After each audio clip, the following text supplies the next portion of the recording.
What is up, Chef Nate fam? Your boy is back again with another one. Today I'm taking you over the pond to Philadelphia and we're talking about the ultimate cheesesteak. Let's get it poppin'.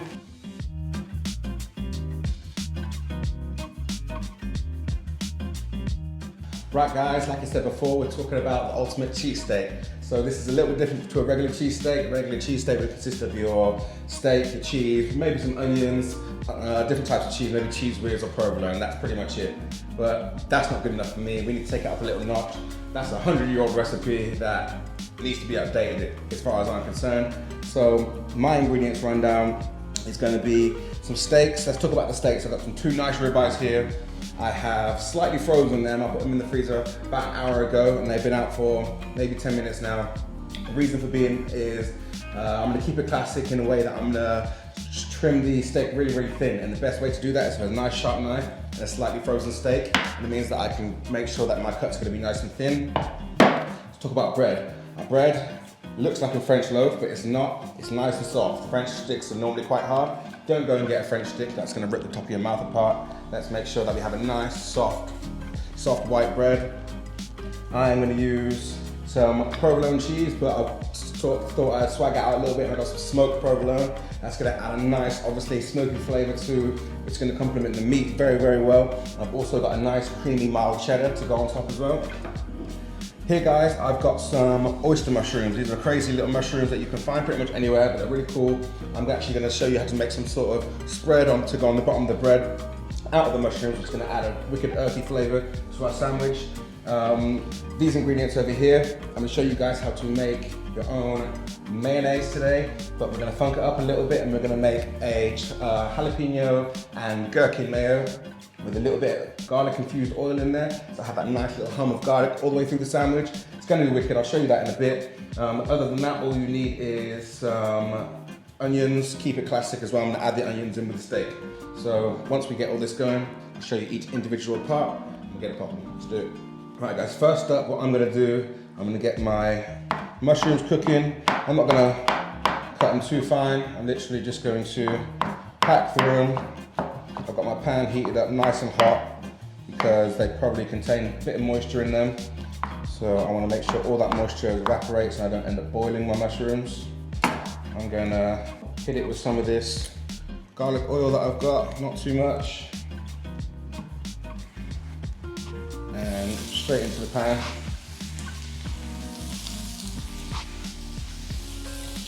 I'm going to add some pepper, a few cracks of black pepper.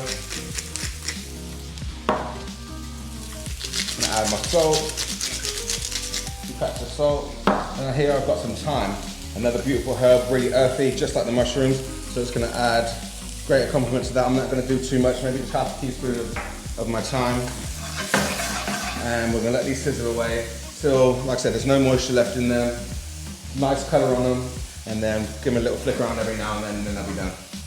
Right guys, these are looking amazing. You can see that there's a nice little brown crisp on some of them, but I've also kept them nice and tender. What I'm gonna do, put them straight back onto that plate and just let them slowly start to cool down out of the way. I'm gonna rinse this pan out and then we'll start with our mayo. Right guys, let's start on this mayo that I was talking about. In this bowl here, I've got 2 egg yolks. Make sure you don't try not to get any white in there. Obviously a little bit is not gonna hurt. I've also, because obviously we're using one hand to whisk, one hand to pour our oil, I've created a little circle with my towel to try and keep my bowl a little bit steady. That might be something that you want to do unless you have someone there to help you hold it. In with my egg yolks, I'm going to add about a heaped teaspoon of Dijon Mustard, a tablespoon of white wine vinegar. Okay, and then that is it. All I'm going to do is whisk these. I'm using my electric whisk today to make it a little bit easier and faster. So I'm going to whisk this, combine that together, then I'll show you what to do with the oil. Right, so that's come together nice and creamy. So basically the trick is literally just to add the oil. The mistake most people will make is adding your oil too fast. Literally you'll start off by dripping it and then slowly build it up. You'll see it get thicker and thicker and thicker. Yeah, so let's see if this works.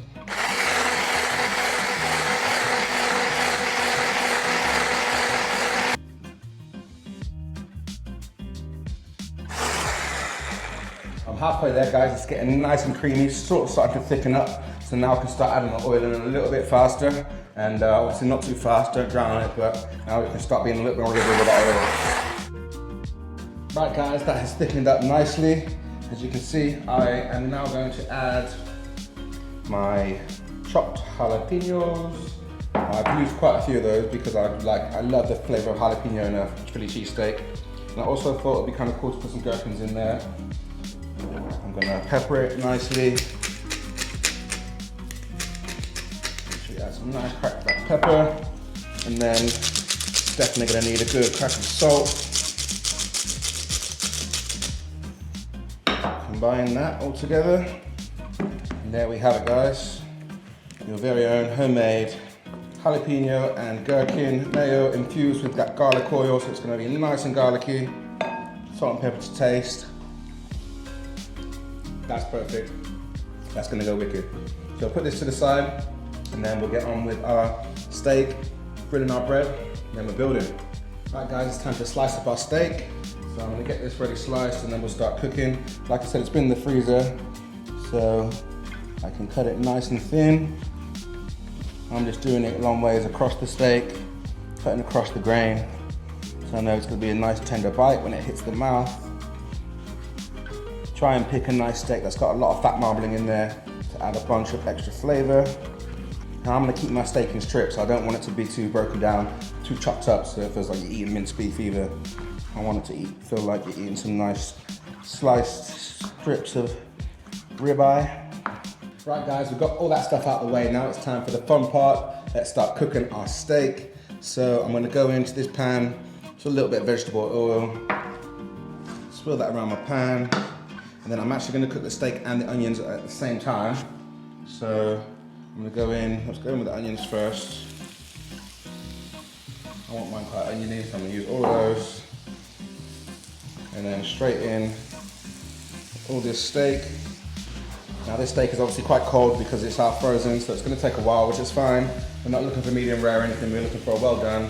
That's the classic way to do it, and I do want to keep some classics in there. So we're going to break this down and keep cooking it for a while. A little bit of colour on there, let's not try and go too hot, so we don't want our onions going too brown. Make sure they're nice and translucent, make sure your steak's cooked all the way through. Obviously we're going to hit it with some salt and pepper. I'll do that now. A good crack of salt and pepper, we need to make sure there's still flavour in there. So do not be stingy with the salt, and don't be stingy with the pepper. Nice big chunks, freshly cracked black pepper. So whilst this is cooking, I'm going to show you how to start prepping your bread. We're going to get it under the grill and get some of that smoky mozzarella melted on there. And I'm going to show you how we're going to use it with the mushrooms and everything else like that.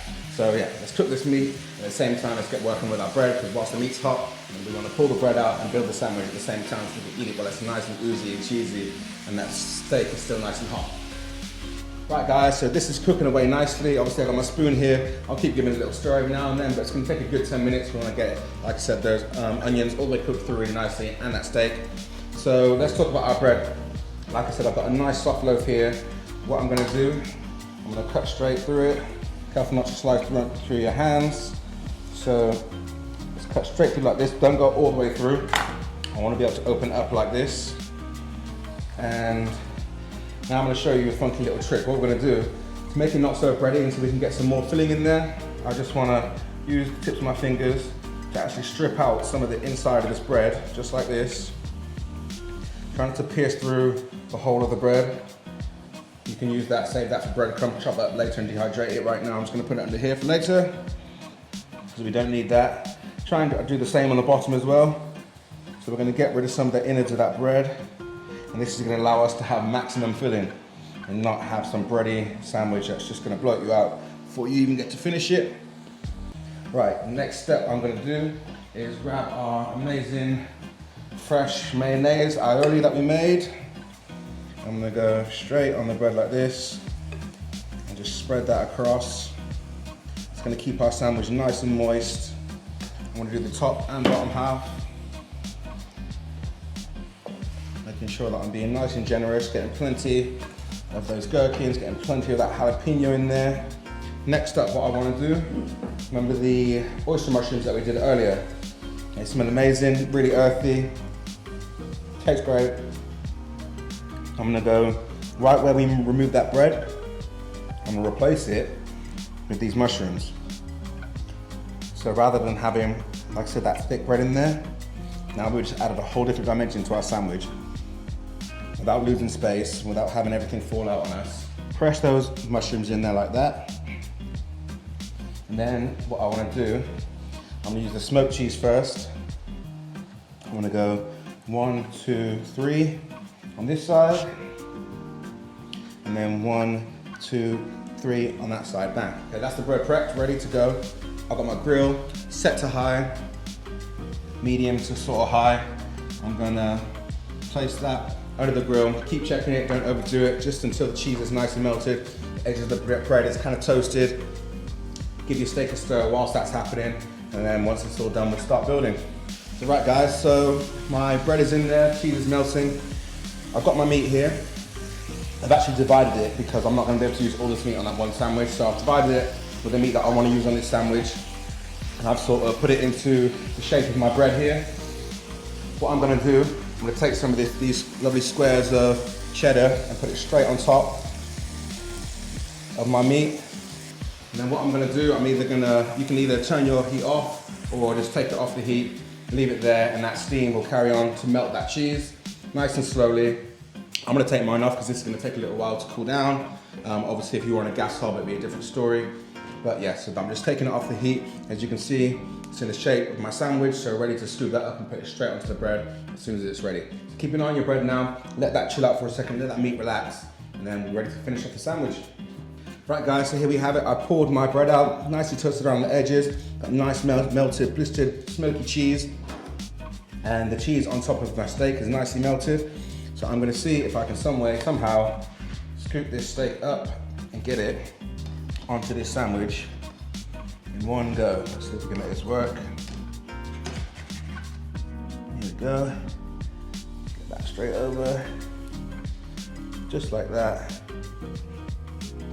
And then take a little bit of this extra steak and put it straight on top. So we've got extra layers, just like that. And the last thing we're gonna do is come back with our mayo that we made, and then we'll just drizzle that over the top. Boy, oh boy, does this look amazing. That jalapeno, Gherkin, garlic aioli that we made freshly at home, straight over the top. And we'll transfer the sandwich straight on top, or do your best to close it over, maybe use your knife. And here we have it guys. I'm gonna plate it up for you and we're gonna show you how good it tastes. I'm gonna have to try and sort it out a little bit because it is so big like always, but it's the ultimate steak sandwich. All right guys, I'm back. I've had a bit of a clean down. I managed to get onto a plate so you can see it. And as you can see, it looks absolutely amazing. We have got our freshly made mayonnaise, our beautifully toasted bun, 2 types of cheese, 1 smoked, 1 nice creamy cheddar. Obviously our amazing fatty, greasy, juicy ribeye steak that we put in there that we grilled to perfection with those onions. Can't get any better than this. I want to taste it now and tell you exactly how good it really is. Here we go guys, let's try and get my chops around this week. Like I said, every video gets bigger and bigger, but it's the ultimate range, so go hard or go home. Here we go.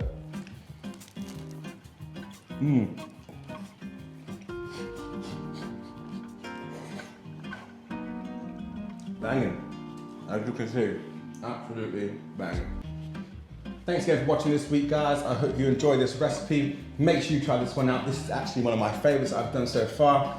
Tastes great, kind of messy, but that's always fun. Don't forget to like, share, and subscribe. Tell your friends about it so you can make it with them or for them. See you again next week. Chef Nate is out. Peace.